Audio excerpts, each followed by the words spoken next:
ಮುಂಜಾನೆ ವೇಳೆಯಲ್ಲಿ ನಿಮ್ಮನ್ನು ಕಾಣೋದಕ್ಕೆ ನಾನು ಸಂತೋಷ ಪಡುತ್ತೇನೆ. ಈ ಒಂದು ಅನುದಿನದ ದೇವರ ವಾಕ್ಯ ಎಂಬ ಈ ಒಂದು ಕಾರ್ಯಕ್ರಮವನ್ನು ನೀವು ನೋಡಿ ಆಶೀರ್ವಾದ ಪಡೆದುಕೊಂಡಿದ್ದೀರಾ ಅಂತ ನಾನು ನಂಬ್ತೇನೆ.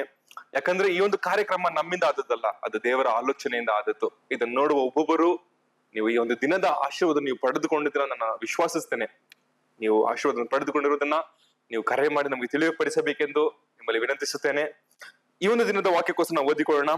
1 ಕೊರಿಂಥ ಬರೆದ ಪತ್ರಿಕೆ ಅದರ 15ನೇ ಅಧ್ಯಾಯ 47ನೇ ವಚನದಿಂದ 51ನೇ ವಚನದವರೆಗೂ ನಾವೆಲ್ಲ ಸತ್ಯವನ್ನು ತೆಗೆದುಕೊಂಡು ನಾವು ಓದಿಕೊಳ್ಳೋಣ.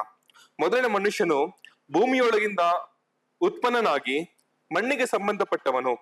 ಎರಡನೆಯ ಮನುಷ್ಯನು ಪರಲೋಕದಿಂದ ಬಂದವನು. ಮಣ್ಣಿನಿಂದ ಹುಟ್ಟಿದವನು ಎಂತವನು ಮಣ್ಣಿಗೆ ಸಂಬಂಧಪಟ್ಟಿರುವವನು ಅಂತವರೇ. ಪರಲೋಕದಿಂದ ಬಂದಾತನು ಎಂತವನೋ ಪರಲೋಕದ ಸಂಬಂಧಪಟ್ಟವರು ಅಂತವರೇ.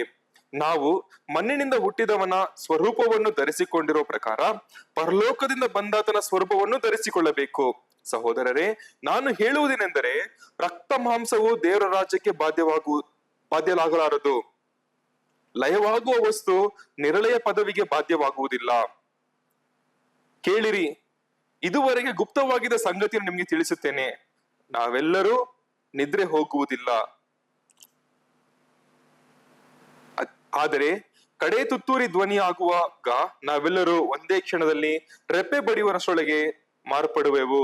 ಆಮೇನ್. ಈ ಒಂದು ವಾಕ್ಯವನ್ನು ಧ್ಯಾನಿಸುತ್ತಾ ನಾವು 1 ನಿಮಿಷ ಕಾಲ ನಾವು ಒಪ್ಪಿಸಿಕೊಡೋಣವಾ?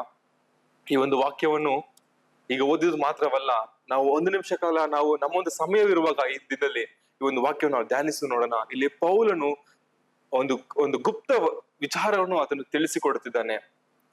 ಇದನ್ನ ನಾವು ಒಂದು ಸರಿ ಓದಬೇಕಾದ್ರೆ ಅದು ನಮ್ಗೆ ಅರ್ಥ ಆಗುತ್ತೆ. ನಾವು ಅದನ್ನ ಧ್ಯಾನಿಸುವಾಗ ದೇವರು ನಮ್ಮೊಟ್ಟಿಗೆ ಮಾತನಾಡ್ತಾರೆ. ಈ ಒಂದು ಜೀವನದಲ್ಲಿ ನಾವು ಯಾವ ರೀತಿ ಜೀವಿಸಬೇಕೆಂದು, ನಾವು ಭೂಲೋಕದ ಪ್ರಕಾರ ನಾವು ಜೀವಿಸದೆ ಪರಲೋಕದಿಂದ ಬಂದಾತನ ಪ್ರಕಾರ ನಾವು ಜೀವಿಸುವಾಗ ನಮ್ಮ ಜೀವನಗಳನ್ನು ಅದನ್ನು ಪರಿಶುದ್ಧಪಡಿಸುವಾತನಾಗಿದ್ದಾನೆ. ನಮ್ಮನ್ನ ನಾವು ಒಪ್ಪಿಸಿಕೊಡೋಣ ಕಣ್ಣುಗಳನ್ನು ಮುಚ್ಚಿಕೊಂಡು.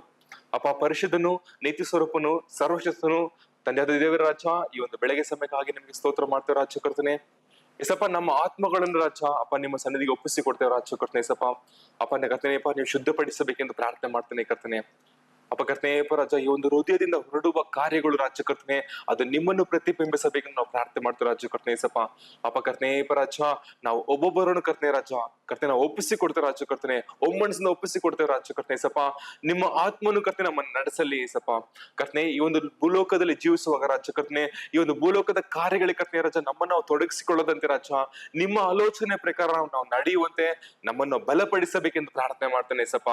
ಅಪ್ಪ ಕರ್ತನೆ, ನಮ್ಮನ್ನು ನೋಡುವ ರಾಜ್ಯ ಕರ್ತನೆ ಅಪ್ಪ, ನಿಮ್ಮನ್ನು ಕರ್ತನೆ ನೋಡುವಂತೆ ರಾಜ್ಯ ಅಪ್ಪ, ನಿಮ್ಮನ್ನು ನಾವು ಪ್ರತಿಬಿಂಬಿಸುವಂತೆ ರಾಜ್ಯ, ನಿಮ್ಮ ಆತ್ಮನ ನಮ್ಮಲ್ಲಿ ತುಂಬಿಸಬೇಕೆಂದು ಪ್ರಾರ್ಥನೆ ಮಾಡ್ತೇನೆ ಸಪ್ಪ.